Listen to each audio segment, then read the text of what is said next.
Hey, welcome back, everybody. It is I, Dr. Bosky, and I thought I would share with you, Dimitri, some feedback on the Riot Mech explosions that we're working on. So maybe I'll just skip to the chase here and turn this on for a second, give you a sense of what we got going on.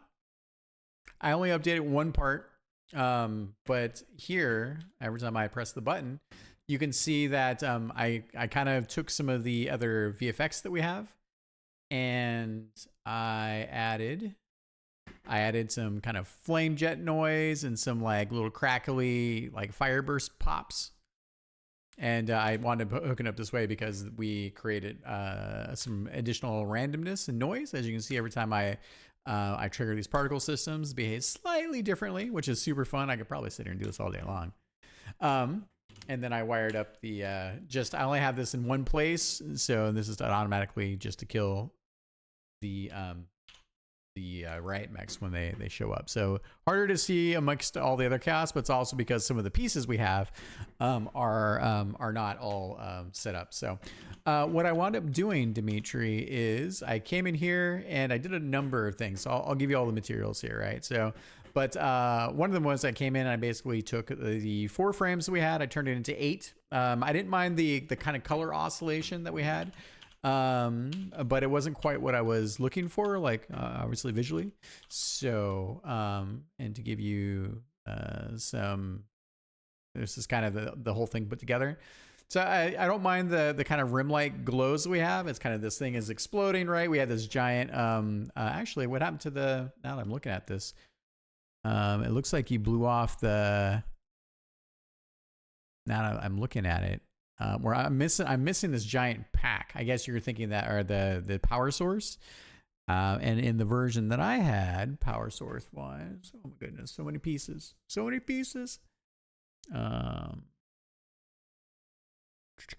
Yeah, so there was this. So I think this power piece is pretty good in terms of the broken pack. We should keep that as one of the pieces there. But what I wound up doing, since we did the rim light bits, I noticed you added a 5th piece too. So I'm looking at these. I don't see. I also feel like the parts are smaller in the 128 by 128. We're just giving up pixel resolution at that point, so we should strive to make the individual pieces bigger. So when the version I put into the engine as kind of a placeholder, give you that example. Where did I put those? Shield. Yeah, these are my guys, right? So there was that piece. That piece. Yeah, so I mean, you can see here, like, here's a 128 by 128 sprite, and yeah, I'm kind of taking up a big chunk of that. So I am, like I said, in my piece I had the broken kind of pieces, so we should probably take another pass at that as well. So, but let's use as much as we can in terms of the texture resolution. We're going to keep it relatively small because these aren't showing up as giant pieces on screen. And yes, I know they're a little bit bigger than, I mean, the whole mech itself is 256 by 256. So suspend disbelief. It doesn't have to all mathematically add up at that space. And so what I wound up doing is I took one of the pieces, replicated the frames, and then I came in here and I added the flame jets. And there's kind of these flame jets that have noise. I was looking at these guys here. So this is one of the versions I used. So it's too many frames to have the kind of the flames kind of gouting, going from a small spot and then firing outwards. So we'll just leave it the way it is for the moment. But like I said, I'll give you the frames for this. So, and I figure that along with the kind of like the hotter rim light, we can kind of simulate. We can bring this, we can leave it in the yellow explosion sphere, the fire bits, or we can bring this slightly more into the like a tiny bit of like plasma purple. That might be a thing for us to try out here. And then what I wound up doing is for each of the frames, I basically added a little bit of transparency so they don't completely take over the entire piece of art. Again, this stuff is pretty quick and it's mostly just to catch the eye. But I'm really enjoying, I think, the Powerpuff bits here that we have. Powerpuff bits. You can see these guys here. And again, I'll put these on the sheets there. So I know it's a little bit more extra work, but I think this gives us a little bit more of that pizzazz.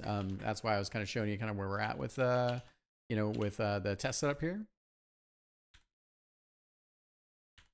And the other piece is, it was the aura piece. It was this guy here. Nope. This guy. Yeah. So this the aura fire V4 loop. So I really like these little poofs. So I was like, well, why don't we keep all the poofs? They don't need to completely, this is just, you know, like, I don't know, plasma catching fire in the air. And granted, I mean, we look at these things, this is a big 1024, this is a GIF for one. The sprite sheet itself is much bigger. Let's take a look. Oh, sorry, it's a long day. Yeah, so the aura V4 loop. Yeah, so here if we take a look, I probably actually have it in Photoshop like a derp. So did some more exploration tonight. And so here's like the flame jet. So I wound up taking 8 frames out of this. I think it's so small, we just again need that warbling. Now, if you want to pick better frames in which you feel give the better like impression for, you know, mostly you're looking at silhouette and noise, and less on the individual animations, especially since these things are around for less than they're around between 1 and 2 seconds, and they're already starting to fade out at the last tail end of that. And then here I took the poofs. So you can kind of see a sense for the poofs here. I kind of just did a manual alignment, but the actual poofs came from this sheet here. And maybe I'll just, hello, poofios. I think it was here. Yeah, all right.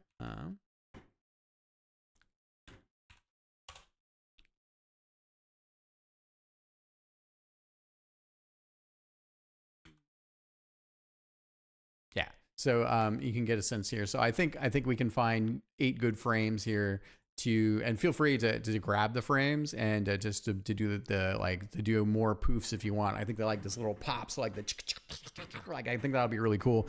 I know it's a bunch of tech artwork, but we have the assets for it, and I thought I would share with you with where I'm going. So yeah, to recap, I think what we can do is let's take the parts explosion sprite sheets. We'll put them in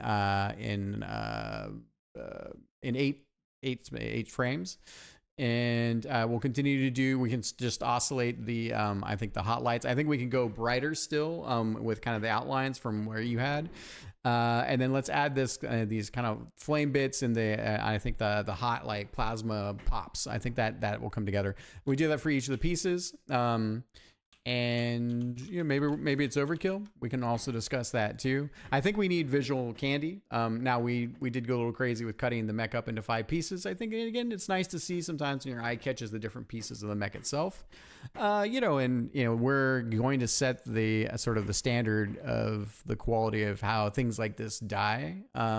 So more for us to discuss, but why don't we go ahead and go through this process and do the tech art with getting the effects into the sprite sheets. The reason why we wound up having to do that again is so we could actually have this noise on the you know, on the as you look at each one of the particles that spawn, they spawn slightly differently. I think that just it's nice not to see the same exact I think effects every time. And I think we're borderline, like, I don't think anything should stick around any longer than they actually are. Okay, I'll get these assets put up for you, and I'll talk to you soon. Thank you. Thanks, everybody.